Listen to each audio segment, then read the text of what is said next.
Anyumre yama wajo ama wakwaba edi aba Adom TV big agenda dwumadi so na eba bedi nkomo edi afa the New Patriotic Party NPP amanyoko no enedai the 2024 flag bearer of the party Dr. Bawumia ekosia party no empanimfo bi na fe staff amowo party headquarters na ono mkodidi nkomo efa thank you to a ebeba so no eho na odi nse bi atodwa achese ahyase generate talkability wo se Nukreni Professor Michael Kwe na no disem a odi aba efa reporter anase nhwemu okoye ye di nti amanyonko no edi nkuguo no ama sebe ene adeso ananke echichire di aso ano se woye kremuni nti woye siremuni nti na wantimi ani nkunim no akire sampani nyina enya nokre sabio se wo hwemu a ye wo nipa ni bia omo ye omo mra hye bedwafo a omo ekọ abato no so no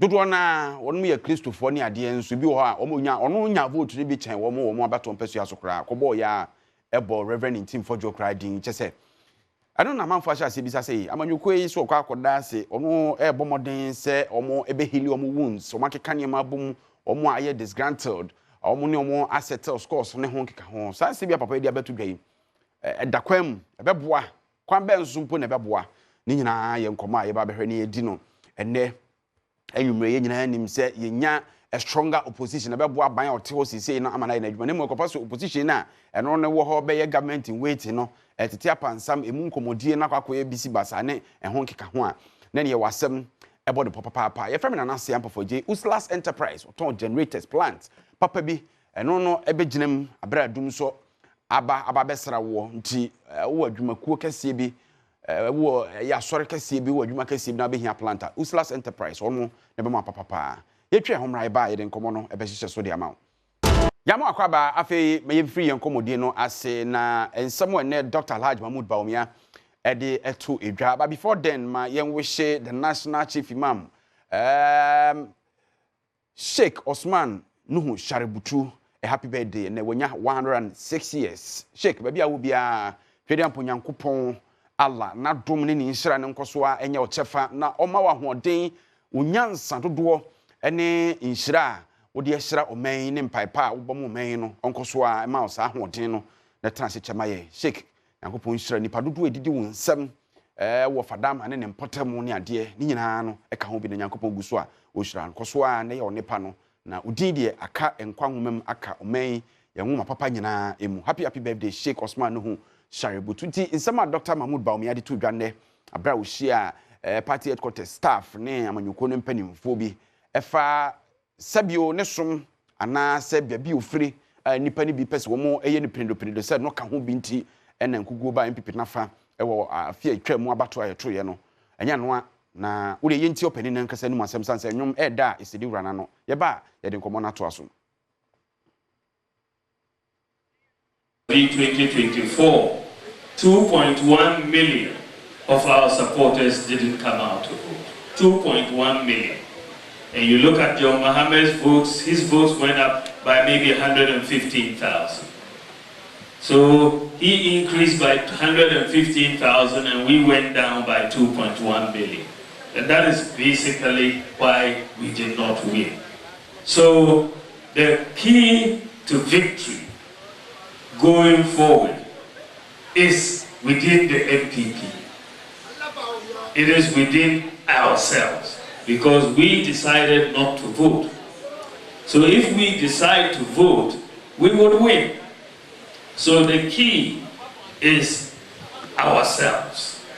It is ourselves. So that is what we have to understand and take going forward. When we finished the election, there were so many people who were given different reasons for why we lost. So many different reasons. But people were speaking without data. And you know you can only speak forcefully with data. When you look at the reasons people were offering, one of the reasons people offered was that they said that they didn't vote for us because our presidential candidate was Muslim. Have you not heard that? Didn't you hear that? When I heard that, I said, this doesn't make sense. This is not the Ghana that I know. Because if you look at it, we went for primaries. We had 10 contestants. I was 1 Muslim, 9 Christians. But the NPP voted for the Muslim presidential candidate. So that could not be the case. So I decided to do some data analysis to test this hypothesis. And when you look at the data is very clear. In many constituencies across the country, the NPP presidential candidate performed better than the Christian parliamentary candidate. In many constituencies across. So it couldn't be, if they were voting because of religion, I shouldn't be performing better than the Christian parliamentary candidates. Even my good friend, Tim Fortio, who is giving a lot of heat to the government at the moment in Parliament. Tim Fortio is a reverend father in Tim Fortio, as in South. But I did better than him in his constituency. The presidential candidate the New Patriotic Party 2024 about 2 years now to say Okasano. Yababa Sansamo kan so but before then yenko Honorable Eugene Entry kanemra sebedwane de ma omanfo a ewo Suben Abato Empesua so former deputy minister for works and housing ewo omemu. Honorable Enre yemwadwum akwa Adom TV so. Me gidi so ho ye. Adom ho ye. Ye da twede amponyankopon asiye papa ye ka woni edi akotene ewo NPP amanyukwem omemu amanone bia what distinguish ho be member of parliament me kai say on the 9th of December 2024 me no hia abra election results na ba ye clear say o party di nkuguo ma ubobo nsem bi so nneoma akoso mu defeat ne nneoma wo se party ne ye na more energize party no from the base ne ho nkeka ho ene party na announce say oba be thank you to 16 regions ne nyina issue ba na me kai say nsem abobo so no me kai say na thank you to ka ho de ba bia na one of those things ye hwe ni mu say mo beye na mo ye de aka no de aka ho. First of all, thank you to no na eka enuoma na o prescribe e de ama party no ho no medical afano and some bear me and son a person din como fa the ekosono medical the kwan so say ato baby no e say amanyoku no eko Ghana fanang na that party for omoye dwoma party na se medical and the tosumi no so omuda oman no so ase the course I can see no na anti assembly bia na the truck commission so the Udin Kunim no, Edia Tuja. That is saying, yeah, about opposition, there was a share party. But I don't want to bear me, sir. Never I mean, party reforms, not because the 2009, the court trade fair called the Eco Fire expansion by a year 55, my police station, 49 years, quite on the Tuabanubino. So, reporter. Ura Jimmy Heyman no dano committee no chapter 4 no omoka say ye 55 new year from 2010 hoba no yentimi enye no and take steps yen call one member one vote that no almost 15-16 years yentimi nye emra so say be say no ho asamaka one member one vote. NBC is not the standard for politics in this country. There's NPP 40 years here. Batumu in Sakra, Yenia Batumu Sisaya, NPP, we are the pace setters in economic, in election reforms. And your NDC, we are make us say 2014 party National Council, Mamma Kwame Mamini Ura, Bawumia, Dr. Bawumia. Professor Michael Quaynum, a election committee, so I'm the secretary to that committee. And a year, as I said, this is about to Musakaya, Kofa 2016, victory year at the Bear Party. It's a document, Dr. Heyman document, Kasa say, Yes, that time, no, you can say, yeah, go for room, go for infiltrate, yes. But a year and we are 2010 Hoban. Yes, me implemented one member, one vote. You say all card-bearing members. It's been 12 and 80. Okay. It has taken this party 15 years. In you do know, in Timanga Sadia, no. It's in the baby about doing no. So then that form for no pay, and that party for man apart, as I heard one semka. Na idea no ba, and number one. Maybe I do know, NPP, as I embrace internal reform if we are to remain relevant and effective. Reform, obey any luxury, obey necessity, as we speak. Ghana for saying, the say and part about Mututia, you know, you better if you know, you know, Sakrayaba, and Solomon Sand, the man of Ashe, sir. You may have been here, and never Ghana for only the trouble of my. They trust you. A choir, a polling station executive, so I told Ghana for they are the lifeblood of the party. And there's a reforms at Babano. I say, Timmy, empower women with the tools, training, and recognition here to lead the party from the grassroots upwards. Internal elections are so I say free, fair, transparent. Because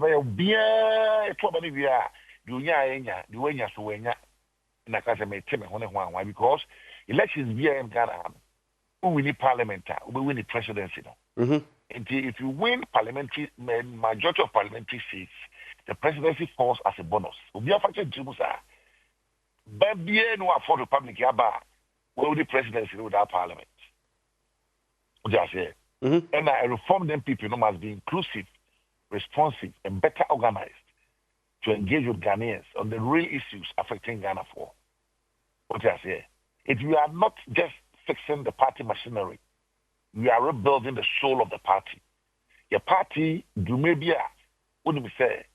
Na ubia buja for Ghana and about foreign country will be free university campus about Montina and people who are doing actually. They say as a Sadiano in the hobby. The Intina Sanko fooling in Am. Omufu your man to Aba, as if you film. It me it 2-1 among. Okay. Party in Kabomu. Yet me preaching unity. Me practicing exclusion. The next chapter of NPP must be healing, not hostility. Healing, not hostility. And Nunti, the party, they will be a team where come. You do me, I do you, no. And the other opposition. Honorable, and on leading to my next question, I'm maybe so. Say, party unity. Yeah. One big factor. I was said, Moshe. A brand new say try to tell Kakra, Wadama. One patch of what from you? This is a can as well as a mechanic. I'm quite a crammet. Matthias, after contest, dear, no say parliamentary, say presidential. There must be deliberate reconciliation efforts. Not just a chair for camera. What I say? Because would be a coalition of Lucia, Marco, and the Timmy and the Igache. If you are smoke of Focafano, if you are no my be a chair and Onya and Kada, neither I can't want to be good neighbor. It is someone winning an acre. He will win election 28. And power no, Ghana form 5 years and more. I say, young Mojuma. I say, young Mojuma with discipline. I was just data and a direction. The road to 2028 begins with a thank you to our party, no. That's also not in 2027. I say, starting from Mojuma, to see with a clear strategy, vibrant messaging, and a reinvigorated base. We give this party didn't thank you to Onomrano. A bad versus I'll say, I feel, oh, we are, what bit of Bamayaka once, whatever. Now, the issue of unity, and it's a more barren differences. I think it's a party in leadership and Bosso. And from initial commentary, said I can't say 9th December is here, I know, Nina and someone now can. But here's the case, just last week, and a committee, I must say, led by Professor Michael Kwe, a submit on report. Yeah, heard him say party to be first the report and more recommendations. No, I hear Juma. By nay, 2024 flag bearer beka. Say nipa bi ho a na omo feel say ono ye kremoni ana say oye no 19 na mo ani nkunim na e wa Christopher bi kra o party ne mu a ono omo constituencies crop performing better than them. Ebi mu feel say sa comment no anshada anko yi ana say enye comment hu hia at this time. What do you want to say? Ipacho 2024 flag bearer kasa na wo hobi. Na me ni ho reporter e wo ho a wo de ho video yabo video ni sisi e. Na kasa we dey okay na kebe better say reporter no busa no. Nyina so the kasa do na me ni hobi.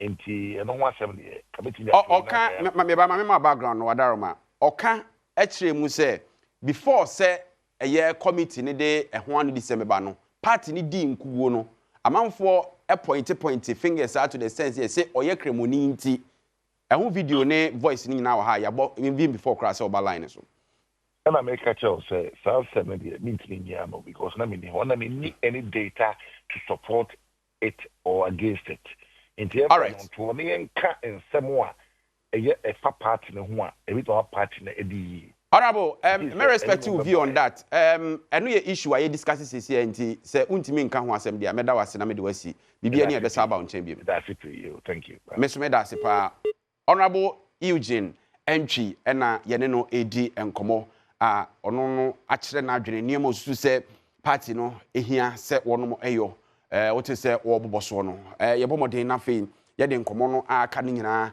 ato aso ba be sa ko na director bo Dr. Mahmoud Bawumia ene no ebiem e de amaye na yetie ne nsem na odi tudwa ne biem.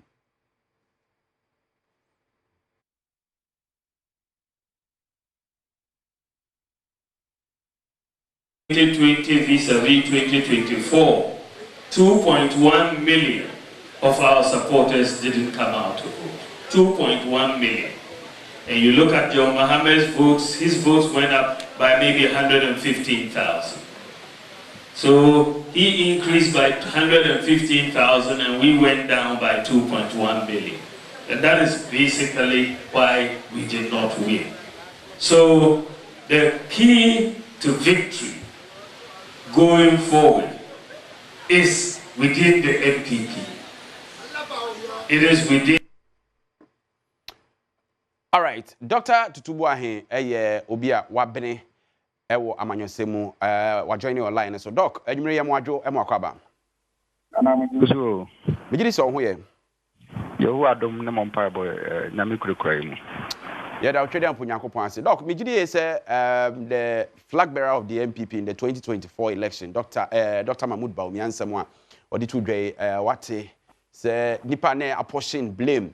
The man so ye kremoni nti yesrem nti na NPP nipa do na nto aba mfa ma no ne ho keka ho to the extent so say or Christian candidate bi ho mo electoral areas and say constituencies unya vote ne bi chen wo mo ene ho keka ho e bi no feel say these kind of messages and say talks na MWA party especially say omo try say on be hili omo wuns na omo close omo ranks ne ho keka ho no wo baby a wasu amanyosama koduru wo analyze opani asem odi tudwa na enfom so ho so a ene de hen Yo, that's it. Na menchia atiefo. Abi say nana eba party in kita hudi ya na ensem kan no ya na den kakra. De emani ye den say unim asem a obeka obefum obi. Ana se obi ebenya abufuo ewo ho so nti eba edu ba bi oho ana entasu na eba no no amene se wo share 2024 election no eye pa na me se wo share a Christopher ne nkramofo aba o motoye na me se ni nyina ansada anko ama NPP party ni Dr. Bawumia de presa aninti se mefa ne se obi eka bibi se Dr. Bawumia anya de ana NPP party no anya de na omudi nkuguo wo nkramofo ne Christopher mansimu a me say nipa kro ne kan no na all can and I say the oppressor can no all can. But then me feel say baby a NPP party no ejina sese no ya na ehun hia say ebia obi ebeka se we na ye na we na ye na we na ye baby a NPP jina sese ne yankabo mu enti se Dr. Bawumia jinchire mu say within certain constituencies, Christian dominated constituencies, you know, when you be a chain, even MPs in our honor. Nana, in Chilemu, a woman, you the Dicano, a tresse, ABA candidates now, MPs now, PCs now, Mujina or honor. Or my Ejuma, now, my a honor, or no, a yet. Hello, Cramoni no crano. A Cristofono, ebi etomano. A tresse, se pieces, you know, a year, Jume year, Nanka a beer, NPP party, name, Dr. Bawumia, a vote to Munya, Honocran, Quebecosoro. A honor tresse, a beer and Crawford be so answer that I let Juma said yes, as all Munya Jumano. Pieces in the and let my Eko bi mu no ye betimi enso aka ni say oyade chen pieces be a parliamentary candidates be are not omoye a Christopher any say sa pieces no e bia na esu any ban bia omuyi no edi e wo mansin mu ho no anso timamufo no enti oman pese omobeji opepedi ede ato ede amano in fact in certain constituencies you see here say we go how two presidential year parliament in one to no ko so now that was a clear indication it made me for say Dr. Bawumia the all can party ni na say omoji na omo eka ho atini na omohwe your friend is saying almost tetwa ano no me dia homa ekichiri ni yi now me sure say for Dr. Bawumia to probably might have come out jinchiri mu a orgy no then there is something more to it than that, and I feel that the party should be able to keep party ni nyankambo mu yi so na omontina si yi. And I feel that any say omutimi ekuro omo entumago e the same about things. Una say we ni nyina ye entumago ni bi no omo horo no meboa. Kana me hu no. All right. Doc, my na wase every be besa to asa nkomo we so Dr. Bernard Tutubu ahe e kira de University of Education we ni ba no abene wa manyosem na ate say ni di nkomo. E fam na say ampofo eje nyame admo kine be se hia. Then I've seen our own